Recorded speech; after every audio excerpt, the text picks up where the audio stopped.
யாரு சாமி நீங்க? ஃப்ளைட்லயே டிக்கெட் எடுக்காம வித்தவுட்ல வந்து போயிருக்கீங்க.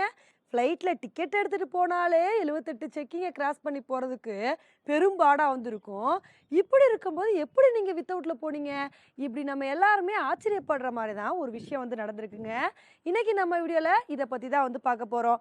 நார்வேவ சேர்ந்த 39 வயது வாலிபர் என்ன பண்ணியிருக்காரு அப்புட்ன்னா, ஜெர்மனில உள்ள முக்கியமான ஏர்போர்ட்டான முனிச் ஏர்போர்ட்ல உள்ள ஒரு ஃப்ளைட்லயே வந்து டிக்கெட் எடுக்காம டிராவல் வந்து பண்ணியிருக்காருங்க. இத வந்து சொல்லும்போது ஒரு சில பேர் வந்து யோசிப்பீங்க. அது எப்படிப்பா ஃப்ளைட்ல வந்து டிக்கெட் எடுக்காம டிராவல் பண்ண முடியும்? நம்ம ஏர்போர்ட்குள்ள போம்போதே நம்மளோட டிக்கெட்ட காமிச்சா தான் நம்ம வந்து அத ஸ்கேன் பண்ணா தான் நம்ம வந்து உள்ள முடியும். அப்படி இருக்கும்போது இவர் மட்டும் எப்படி வந்து போனாரு அப்படின்னு தானே வந்து கேட்குறீங்க.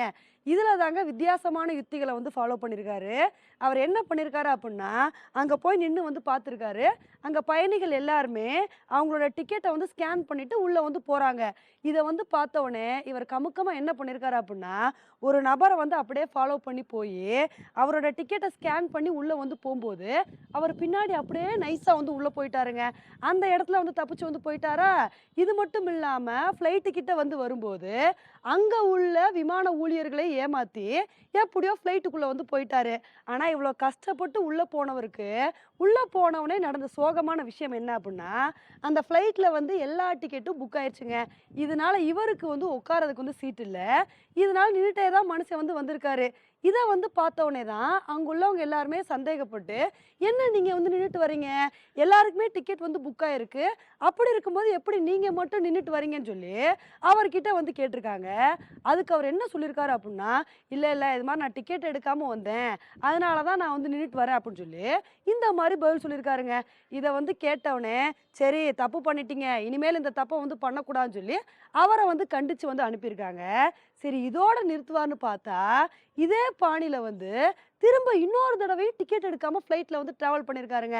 என்ன வந்து பண்ணியிருக்காரு அப்புட்ன்னா, ஸ்வீடன்ல இருந்து ஸ்வீடனோட தலைநகரான ஸ்டாக்ஹோம்க்கு போற ஒரு ஃப்ளைட்ல வந்து ஏறி, முன்னாடி நாள் என்ன பாணிய வந்து ஃபாலோ பண்ணாரோ, அதே பாணிய ஃபாலோ பண்ணி வித்தவுட்ல வந்து டிராவல் பண்ணியிருக்காரு. ஆனா 2வது தடவ பண்ணும்போது என்ன இருக்கு அப்புட்ன்னா, ஃப்ளைட்ல வந்து எல்லா டிக்கெட்ஸும் புக் ஆகல. ஒரு சில சீட்ஸ் வந்து ஃப்ரீயாவே இருக்கு. அதனால உட்காந்துட்டே மனுஷன் வந்து டிராவல் பண்ணியிருக்காரு. ஆனா 2ண்டு தடவ எந்த இடத்துல மாட்றாரு அப்புட்ன்னா, கீழ வந்து இறங்கும்போது ஒரு சில விமான ஊழியர்கள் கிட்ட வந்து இவர் மாட்டிக்கிறாரு. இப்ப இவர் இதே மாரி ஒரு விஷயத்த 2வது தடவ பண்ணா சும்மா விடுவாங்களா? அதனால தான் இவர கையும் களவுமா பிடிச்சு போலீஸார் கிட்ட ஒப்படைச்சிருக்காங்க. உண்மையிலே இந்த ஒரு விஷயத்த கேட்கும்போது, எப்படிதான் இத இவர் வந்து பண்ணாருன்னு தெரியலங்க. ஏன்னா நம்ம ஃப்ளைட்ல வந்து டிக்கெட் எடுத்துட்டு போம்போதே நமக்கு 78 செக்கிங் வந்து இருக்கும்.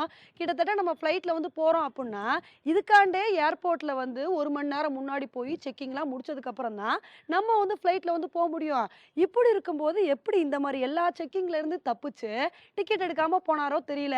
ஏன்னா ஒரு பஸ்ஸுல டிக்கெட் எடுக்காம நம்ம டிராவல் பண்றதே கஷ்டம்.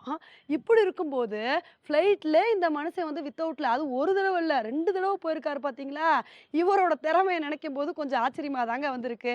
ஓகே ஃப்ரெண்ட்ஸ் இந்த ஒரு விஷயத்த பத்தி நீங்க என்ன நினைக்கிறீங்க அப்படின்றத என்னோட கமெண்ட் செக்ஷன்ல வந்து போடுங்க.